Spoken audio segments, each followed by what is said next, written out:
اسلام میں سب سے بڑا گناہ ہے شرک. اللہ تعالیٰ فرماتے سورہ نساء میں سورہ نمبر 4 آیت نمبر 116 میں اور سورہ نساء سورہ نمبر 4 آیت نمبر 48 میں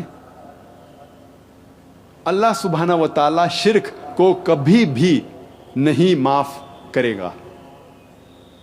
اس کے علاوہ کوئی بھی اور گناہ ہو اگر اللہ چاہے تو معاف کر سکتا ہے، لیکن شرک کو کبھی بھی نہیں معاف کرے گا، کیونکہ یہ بہت بڑا جرم ہے، بہت بڑا گناہ ہے. اور اس کا ذکر بائبل میں بھی ہے. بائبل میں لکھا ہے book of Exodus chapter number 20 verse number 3 to 5 اور book of Deuteronomy chapter number 5 verse number 7 to 9 میں Thou shalt have no other God besides me.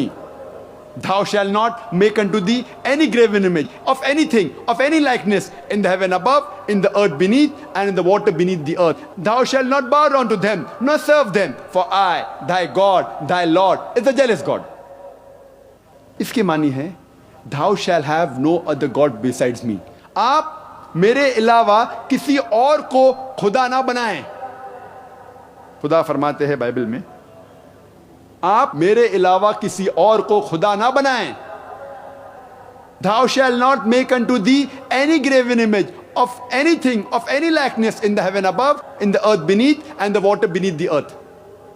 آپ کوئی بھی بت نہ بنائیں، کوئی بھی عکس نہ بنائیں، چاہے وہ کوئی چیز آسمان میں جیسی ہو، اس زمین پہ ہو، یا زمین کے نیچے پانی میں ہو. Thou shalt not bow down to them, nor serve them, for I, thy God, thy Lord, is a jealous God. آپ نہ ان کو سجدہ کرو، نہ ان کی عبادت کرو، کیونکہ میں ایک خدا ہوں، جلن رکھنے والا خدا ہوں، غیرت مند خدا ہوں. قرآن مجید میں صاف طور پہ لکھا ہوا ہے سورہ مائدہ میں سورہ نمبر 5 آیت نمبر 72 میں لَقَدْ كَفَرَ الَّذِينَ قَالُوا إِنَّ اللَّهَ هُوَ الْمَسِيحُ ابْنُ مَرْیَمَ. وہ لوگ کفر کر رہے ہیں جو لوگ کہتے ہیں کہ اللہ عیسیٰ ابن مریم ہیں. عیسیٰ علیہ السلام مریم علیہ السلام کے بیٹے. وقال المسیح، لیکن عیسیٰ علیہ السلام فرماتے ہیں یا بنی اسرائیل، اے اسرائیل کے بیٹو، اے بنی اسرائیل، اعبدوا اللہ، عبادت کرو اللہ کی، ربی و ربکم، جو میرا رب ہے اور تمہارا رب ہے. انہوں میں شرک باللہ، اگر آپ اللہ کے ساتھ کسی کو شریک کرتے ہیں، فقد حرم اللہ علیہ الجنہ، اللہ آپ کے لیے جنت حرام فرمائیں گا، آپ کے لیے جنت سورگ حرام ہے. وما وہ النار وما للظالمین من انصار، اور آپ کے لیے صرف دوزخ کی انگار ہے اور آخرت میں کوئی بھی آپ کا مددگار نہیں ہے. عیسیٰ علیہ السلام فرماتے ہیں انہوں میں شرک باللہ، اگر اللہ کے ساتھ کوئی بھی کسی اور کو شریک کرتا ہے، فقد حرم اللہ علیہ الجنہ، جنت، ہیون، پیراڈائز از فوربڈن فار ہم، جنت اس کے لیے حرام ہے، سورگ اس کے لیے حرام ہے. وما وہ النار وما للظالمین من انصار، اور وہ دوزخ کی آگ میں ڈالا جائے گا اور اس کے لیے آخرت میں کوئی بھی مددگار نہیں رہے گا. افسوس کی بات ہے کہ ہمارے کئی عیسائی بھائی یہ سمجھتے ہیں کہ عیسیٰ علیہ السلام نے خدا بننے کا دعویٰ کیا، لیکن میں نے بائبل پڑھا ہے، بائبل میں کہیں بھی ایک بھی سینٹنس نہیں ہے، ایک بھی جملہ نہیں ہے جہاں عیسیٰ علیہ السلام خود کہتے ہیں، صاف طور پہ ایک بھی جملہ نہیں ہے سارے بائبل میں صاف طور پہ. There is not a single unequivocal statement, not a single unambiguous statement.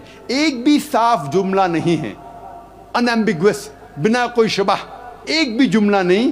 There is not a single unequivocal statement in the complete Bible where Jesus Christ, peace be upon him, himself says that I am God, or where he says worship me. ایک بھی بنا شبہ، ایک بھی صاف جملہ نہیں ہے جہاں عیسیٰ علیہ السلام خود کہتے ہیں کہ میں خدا ہوں، یا وہ کہتے ہیں کہ میری عبادت کرو. بائبل کے بہت سے ورژنز ہیں. میں طالب علم ہوں اسلام اور تقابل مذاہب کا.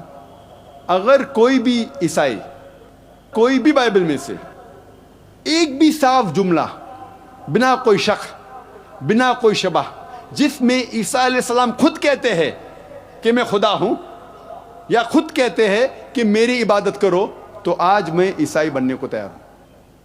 میں باقی مسلمان بھائیوں کی طرف سے نہیں بات کر رہا ہوں کیونکہ وہ کمپیریٹیو ریلیجن میں شاید زیادہ جانکاری نہیں رکھتے ہوں گے. I am ready to put my head on the guillotine. میں تیار ہوں اگر کوئی عیسائی بھائی صاف الفاظ میں بنا کوئی شبہ بائبل میں سے کہیں بھی مجھے دکھائے کہ عیسیٰ علیہ السلام خود کہہ رہے ہیں کہ میں خدا ہوں یا میری عبادت کرو تو میں عیسائی بننے کو تیار ہوں.